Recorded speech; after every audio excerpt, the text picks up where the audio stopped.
హైదరాబాద్ సిటీలో ఓఆర్ఆర్ యువతల ఔటర్ అవతల నదులు చెరువులను చెరబట్టిన కంపెనీలు వ్యక్తులపై కంప్లైంట్స్ కంటిన్యూ అవుతున్నాయి.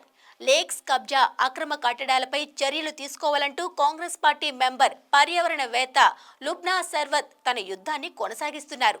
సీఎం రేవంత్ రెడ్డి హైడ్రాలతో పాటు హైకోర్టు సుప్రీంకోర్టుకు దృష్టికి తీసుకెళ్తూ ఎన్క్రోచ్మెంట్లపై సీరియస్ ఫోకస్ పెట్టాలని కోరుకుంటున్నారామె.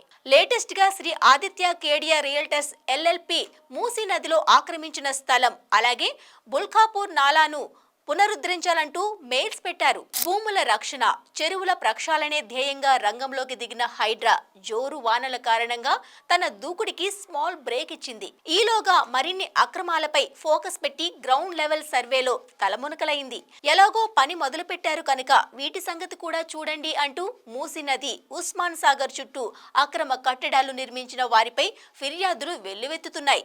హైదరాబాద్ నగరం చుట్టూ జరుగుతున్న అక్రమాలపై ఎన్నో ఏళ్లుగా పోరాడు పర్యావరణవేత్త లుబ్నా సర్వత్ ఎన్క్రోచ్మెంట్ పై తన దగ్గరున్న సమాచారాన్ని ప్రభుత్వం కోర్టులకు అందిస్తూ చర్యలు తీసుకోవాలని కోరుతున్నారు. Already real estate developer Prestige group పై ఫిర్యాదు చేసిన ఆమె లేటెస్ట్ గా శ్రీ ఆదిత్య కేడియా రియల్టర్స్ ఎల్ఎల్పి అక్రమాలపై ఫోకస్ పెట్టారు.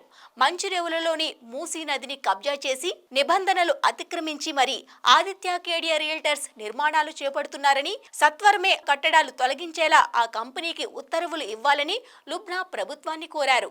సిఈఎఫ్ కి సంబంధించిన వివరాలేవి టీజీపీసీబీ వెబ్సైట్ లో అందుబాటులో లేవన్నారు. మూసీ నదిలో ఆదిత్య కేడియా ఎన్క్రోచ్ చేసిన స్థలానికి సంబంధించిన శాటిలైట్ పిక్చర్స్ ను కూడా సీఎం కు ఫార్వర్డ్ చేశారు ఆమె.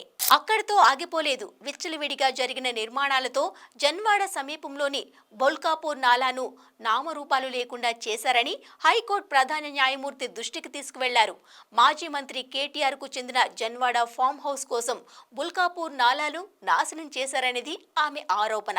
ఇది తన స్నేహితుడిదని, తాను ఆ ఫామ్ హౌస్ లీజుకు మాత్రమే తీసుకున్నానని కేటీఆర్ చెబుతున్నప్పటికీ జన్వాడ ఫామ్ హౌస్ ను వాడుకుంది మాజీ ఐటీ శాఖ మంత్రేనని, ఆయన కోసం ప్రజల దాహార్తిని తీర్చే నాలాను మూసేసి అక్కడ రోడ్లు వేశారని, దీని కారణంగా సామాన్యులు ఇబ్బంది పడుతున్నారని హైకోర్టు ప్రధాన న్యాయమూర్తికి తెలిపారు లుబ్నా సర్వత్. వెంటనే బుల్కాపూర్ నాలాను పునరుద్ధరించేలా తెలంగాణ సీఎం హైడ్రాను ఆదేశించాలని కోర్టును కోరారు. ఇప్పటికే హైడ్రా హిట్ లిస్ట్ లో మెయిన్ టార్గెట్ గా ఉంది జన్వాడ ఫామ్ హౌస్.